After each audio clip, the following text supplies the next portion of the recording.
হে আমার ভাই, এই যে মানুষের ভালো স্বভাব ভালো গুণগুলো নাম হলো মুনজিয়াত, আর খারাপ স্বভাবগুলো হলো মুহলিকাত।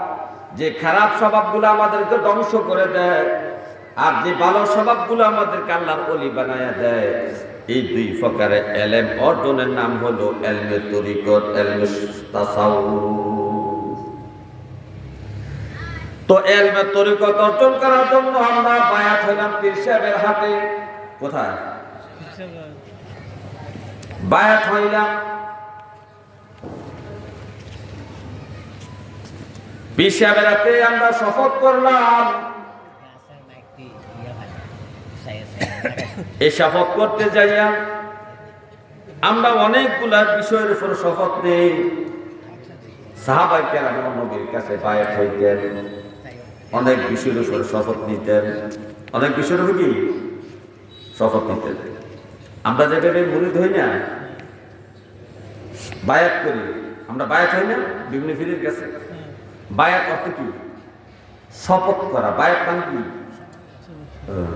নিজের স্বাধীনতা নাই, আমার পীরের কথা মতো আমি চলবো, আমার নিজের কোনো স্বাধীনতা নাই, আমি বিক্রি হয়ে গেছি তার কাছে, সে যেভাবে বলবে আমি সেভাবে চলবো। তো পীর সাহেব দ্বারা আমার খারাপ চাইবো না, চাইবো না কি? পীর সাহেব চাইবে আমি কিভাবে জান্নাতে যাব, আমার মালিকের দিদার আমি পাবো, আমার রাসূলের শাফায়াত আমি কিভাবে পাবো, সেটা তো আমাকে পীর সাহেব শিক্ষা দিবে। এর জন্য আমরা বায়াত। বায়াত মানে আমি একজনের কাছে অধীন হয়ে যাওয়া। আমি ছিলাম স্বাধীন, এখন আমি আর স্বাধীন নাই, এখন আমি পরাধীন হয়ে গেছি। এখন আমার কথা মতো চলা যাবে না, আমার পীর সাহেব যেভাবে বলছে সেভাবে আমি চলবো। সাহাবায়ে কেরাম নবীর কাছে বায়াত হইতেন। আল্লাহর নবীর এক সাহাবী নবীজির কাছে দৌড়ে আসলেন। আয়েশা সাহাবী বলতেছে, ইয়া রাসূলুল্লাহ উবাইয়ুকা আলাল হিজরাত ওয়াল জিহাদ। আমি যে হাদিসটা পড়তেছি 12,000 খুতবার মধ্যে হাদিসটা নকল করা হয়েছে, যেটা সহিহ মুসলিম শরীফের হাদিস, সহিহ হাদিস। সাহাবী বলতেছে, ইয়া রাসূলুল্লাহ উবাইয়ুকা, আমাকে বায়াত করান আলাল হিজরাত ওয়াল জিহাদে, হিজরত এবং জিহাদের বায়াত করান আমারে। কারণ হিজরতের অনেক সওয়াব, জিহাদের অনেক সওয়াব। জিহাদ করতে যাইয়া যদি শহীদ হইয়া যায়, শহীদরা দুনিয়া থাকতে জান্নাতের সার্টিফিকেট পাইয়া যায়।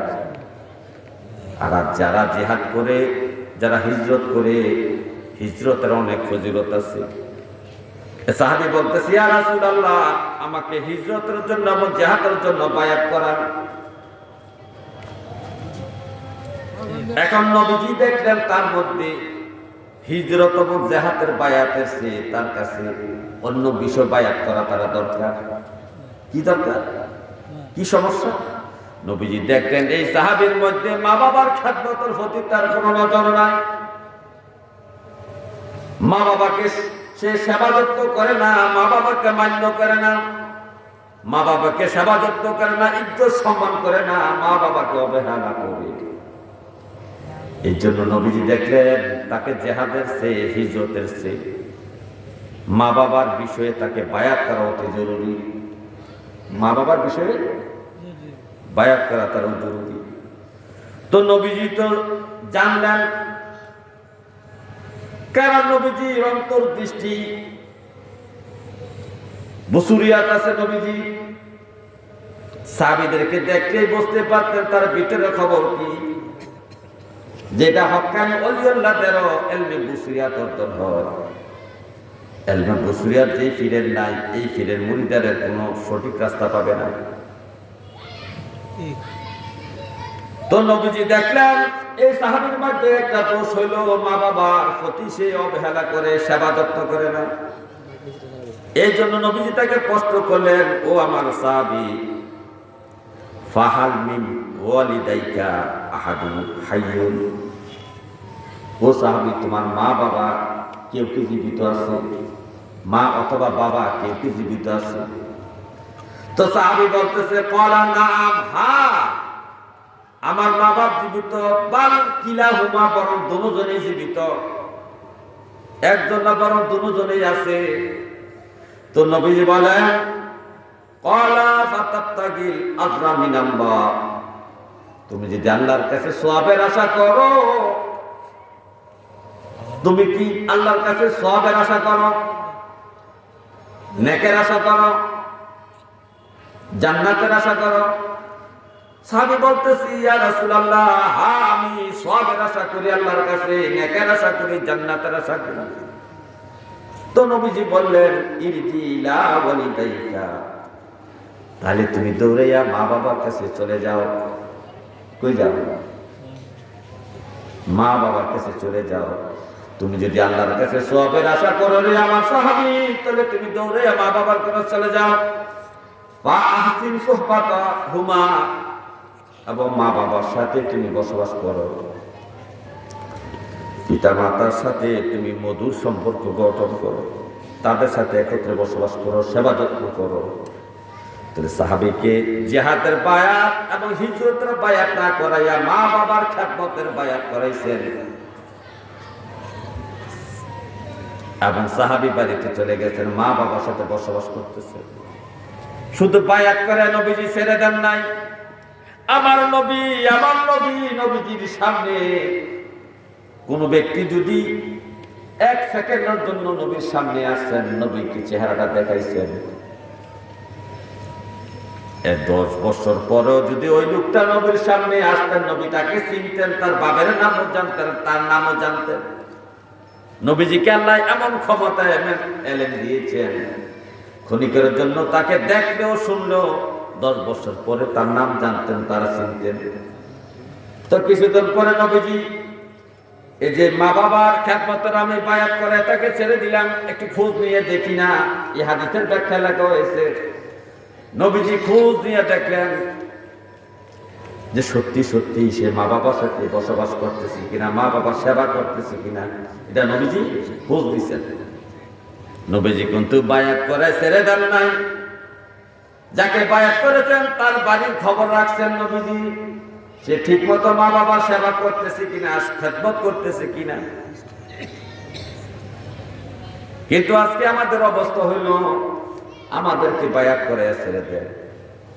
আমি বায়াত হইতেছি, আমি ওয়াদা করতেছি, এটা বলে না, আমি চুরি করব না, জেনা করব না, সুদ খাইব না, 5 ওয়াক্ত নামাজ পড়ব, হুজুর তুলে হজ করব, হুজুর তুলে যাকাত দিব, রমজানে 30টি রোজা রাখবো,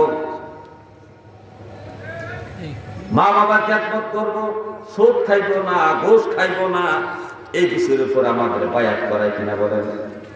এই যে আমাদেরকে বায়াত করে ছেড়ে দিয়েছে, আর আমাদের খোঁজ নেয় নাই আমরা কি নামাজ পড়ি কিনা, আমরা সুদের সাথে জড়িত আছি কিনা, আমাদের খোঁজ আর নেওয়া হয় না। বায়াত করে আমাদেরকে ছেড়ে দিয়েছে, আমরা যেই কপাল সেই মাথায় আমাদের রয়ে গেছে, আমাদের কোনো পরিবর্তন হয় না। হে আমার ভাইও, আমাদের অবস্থা খুব কঠিন হয়ে যাচ্ছে দিন দিন। আমরা ইলমের তরিকত থেকে দূরে সরে যাচ্ছি। আজকে ইলমের তরিকতের শিক্ষা না থাকার কারণে, ইলমের তাসাউফের শিক্ষা না থাকার কারণে আজকে আমাদের সমাজের মানুষগুলা তরিকতের সিলসিলা মুরিদ হওয়ার পরে স্বভাব চরিত্রের পরিবর্তন হয় নাই। স্বভাব চরিত্রের পরিবর্তন হয় নাই, আমলের পরিবর্তন হয় নাই। আমরা মনে করেছি আমাদেরকে এমনি ছেড়ে দেওয়া হবে না, ছেড়ে দেওয়া হবে না, আমাদেরকে হাসনা মাত্রে সবকিছুর বিষয় বিবেক আল্লাহর কাছে জবাবদিহি করতে হবে। নবীজি বলেন, হে আমার উম্মত, বুখারী শরীফের একটা হাদিস, হযরত আব্দুল্লাহ ইবনে ওমর বর্ণনা করতেছেন, কুল্লুকুম রাঈন ওয়া কুল্লুকুম মাসউলুন আন রাইয়াতিহি। প্রত্যেকটা মানুষকে তার অধীনস্থ ব্যক্তিদের বিষয়ে আল্লাহর কাছে জবাবদিহি করতে হবে। অধীনস্থ ব্যক্তিদের বিষয়ে, অধীনস্থ যেমন আমার অধীন কে বলেন? আমি ইমাম সাহেব, আমার অধীন কারা? আমার মুসল্লিরা আমার অধীন। আমি মুসল্লির অধীন নয়, মুসল্লি আমাকে বললে আমি মুসল্লির কথা মতো চলবো না, আমার কথা মতো মুসল্লি চলতে হবে। সুতরাং মুসল্লিরা হলো আমার অধীন। এই মুসল্লিদের বিষয়ে হাসরের মাঠে আল্লাহ আমাকে প্রশ্ন করবে, ইমাম সাহেব এই যে আপনারা 30 জন 40 জন 50 জন 100 জনের ইমাম বানিয়ে দিয়েছিলাম, আমার এই মুসল্লি বান্দাদের হেদায়েতের জন্য আমল জিন্দেগি করার জন্য আপনি ইমাম সাহেব কি করছেন? জবাব দেন। এই যে আপনার মুসল্লি আর তাহিয়াত পড়তে পারে না, আপনার কি দায়িত্ব ছিল আপনি বলেন? আপনার মুসল্লি যে দোয়া কুনুত পারে না, আপনার মুসল্লি নামাজের মধ্যে দুরূদ শরীফ পড়তে পারে না, আপনার মুসল্লি তাও জানে না কোন ফাও দিয়ে মসজিদে ঢুকতে হবে, মসজিদে ঢুকার দোয়া কোনটা, বাইরে হওয়ার দোয়া কোনটা। আপনার মুসল্লি জানে না ওযুর ফরজ কয়টা, তায়াম্মুমের ফরজ কয়টা, গোসলের ফরজ কয়টা। আপনাকে আমি ইমাম বানাইলাম, আপনার অধীন এরা 2 বছর 10 বছর 20 বছর ছিল, আপনি তাদেরকে কি শিক্ষা দিচ্ছেন? জবাব দেন। একজন ইমাম সাহেব যেমন মুসল্লির বিষয়ে জবাব দিতে হবে, একজন পীর সাহেব তার মুরিদের বিষয়ে জবাব দিতে হবে। একটা মুরিদ যদি জাহান্নামে যায়, পীর সাহেবের উপায় থাকবে না। মুরিদকে কি শিক্ষা দিয়েছো? কেন মুরিদ জাহান্নামী হইল? মুরিদের খোঁজ খবর কতটুকু রাখছো? তোমাকে জিম্মাদারি দিয়েছিলাম, এই মুরিদের জিম্মাদারি যে তোমার হাতে দিয়েছিলাম, তাকে তুমি আমলে আখলাকে আমার বন্ধু বানাইয়া দিবা। কিন্তু তোমাকে যাকে কি শিক্ষা দিয়েছ? তার মুহলিকাত মুনজিয়াতের কি শিক্ষা দিয়েছ? তরিকতের কি শিক্ষা তুমি তাকে দিয়েছ? তুমি তার কি খোঁজ খবর রাখছো? তুমি যদি তার খোঁজ খবরে না রাখতে পারো, তোমার যদি অন্তর্দৃষ্টি খোলাই না থাকে, তুমি কেন মুরিদ করাইলা? তোমাকে বায়াত করার ক্ষমতা কে দিয়েছে? অন্তর্দৃষ্টি খোলা থাকতে হবে। পীর সাহেবের বাড়িতে থেকে মুরিদের হানির খবর জানে, আজকে মুরিদে কি রান্না করছে। পীর সাহেবের বাড়ি থেকে খবর পায় মুরিদের বাড়িতে কি রান্না করেছে। এটা কোন এলেমের দ্বারা খবর রাখে? এলমে বুসুরিয়াতের দ্বারা। এলমে বুসুরিয়াত অন্তর্দৃষ্টির জ্ঞান। অন্তর্দৃষ্টির জ্ঞান যে পীরের নাই, ওই পীরের মুরিদরা কখনো সংশোধন হবে না। আর যে নামাজ না ফিরা পীর সাহেবের সাথে দেখা করতে গেছে, পীর সাহেব দেখার পরে বলতেছে, এদিকে বাবা তুমি কেন আজকে ফজরের নামাজ পড়লা না? ফজরের নামাজ কেন তুমি পড়লা? 40 আযান হবে, ফজরের নামাজ কেন পড়লা না? তো মুরিদি হঠাৎ করে থপ দিয়ে ভয় পাইয়া যাইব, ব্যাপার কি? আমার বাড়ি হইল ইলাসুর, আমার পীরের বাড়ি হইল কুমিল্লা। আমার পীর তো আমার বাড়িতে আইসে নাই, আমার পীর কেমনে জানলো আজকে আমি ফজরের নামাজ পড়ি নাই? ভয় লাগবে না কথাটা?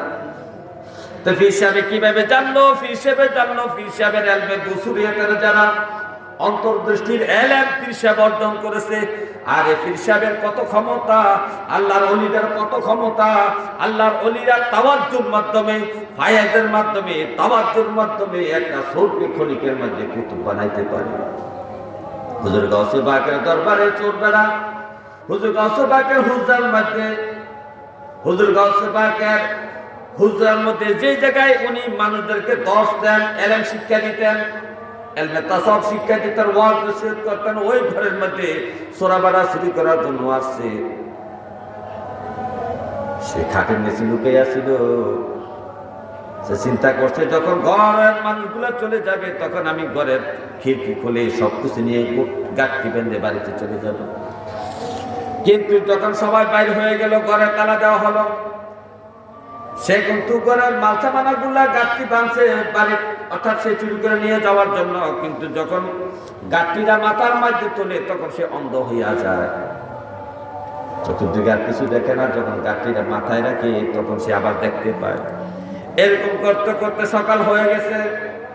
হুজুরে গাউসে পাক মসজিদের মধ্যে জামাতে নামাজ পড়ে, ইমাম সাহেব তো মসজিদ ইমামতি করে। হুজুরে গাউসে পাক নামাজ পড়ে তার ভক্তদেরকে নিয়ে, তার মুসল্লিদেরকে নিয়ে বসছেন। এমন মধ্যে একজন কুতুব আসছেন, বলতেছেন, হে আল্লাহর ওলি, অমুক এলাকার একজন কুতুব মারা গেছে, অমুক শহরে কুতুব মারা গেছে, আপনি একটি কুতুব দেন। হুজুর কাছে দেখুন আমি কুতুব দিব কোথায় থেকে? কেন কুতুব দেওয়া লাগবে, কুতুব ছাড়া কি শহর থাকবে নাকি? শহরে কুতুব একজন নিয়োগ এখনই দিতে হবে। হুজুর কাছে বলতেছে আমার খাদেম, ওই যে আমার হুজরার মধ্যে খাদেম নিচে একটা সোনা বেটা লুকাইয়া আছে, তাকে নিয়ে আসো, তাকে আমি কুতুব বানাইয়া দিলাম। এরা কোন ক্ষমতা কুতুব বানাইছে বলেন তো? বেড়া তো চোর, বেড়া কি আর অরিজিনাল চোর, কথা বুঝতে পারছেন না? হে বেড়ার কুতুব বানাইছে কোন পাওয়ারে? দেখছেনি ফিরের কি পাওয়ার, অলির কি পাওয়ার? এটা হলো তাওয়াজ্জুর বিষয়। কি বিষয়? পীর সাহেব যদি কোন মুরিদের উপর তাওয়াজ্জু দেয়, ক্ষণিকের মধ্যে মুরিদ কি হয়ে যায়? আল্লাহর ওলি হয়ে যায়। তার অন্তর্দৃষ্টি করে যায়, নুরানি চোখ হয়ে যায়। তখন মুহাম্মদ রাসূলুল্লাহ সাল্লাল্লাহু আলাইহি সাল্লামকে সরাসরি এই দুই চোখ দ্বারা দেখতে পায়। আল্লাহর ওলিদেরই পাওয়ার আছে।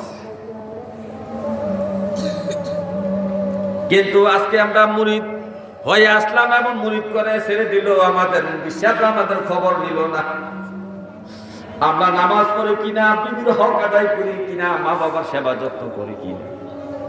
আজকে যে হিসাবের হাতে নজরের টাকা দিলাম 5,000 টাকা, টাকাটা হালাল না হারাম তাও আমি জানি না। না জানার কারণ হলো আমার এলমে বসুরিয়াত নাই। কি নাই?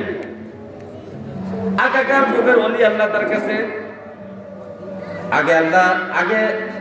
আগেকার যুগের ওলি আল্লাহর কাছে এলমে বসুরিয়াত ছিল, বিদায় তাদের কাছে টাকা দিলে তারা বস্তু কোন টাকাটা হালাল, কোন টাকাটা হারাম, কোন আপেলটা হালাল টাকায় কিনা হয়েছে, কোন কমলাটা হারাম টাকায় কিনা হয়েছে, হাতের কাছে নিলে বুঝতে পারতেন।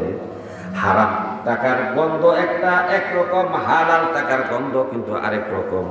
এটা আল্লাহ নবীরা বুঝতে পারতেন। কিন্তু দুঃখের বিষয় এখন অনেক পীর সাহেব, অনেক ওলি নামধারী আছে, যাদের কাছে এই ইলমে বসুরিয়াত নাই, হালাল হারাম বাস বিচার করার মতো ক্ষমতা নাই। হে আমার ভাইও, আমাদেরকে সতর্ক হইতে হবে। যখন আমরা মুরিদ হইছি, আমাদের মুরিদ হওয়া যে এলেম অর্জন করার জন্য মুরিদ হইছি, ওই এলেম অর্জন করতে হবে। তরিকতের এলেম অর্জন করতে হবে, মুহলিকাত বা মুনজিয়াত।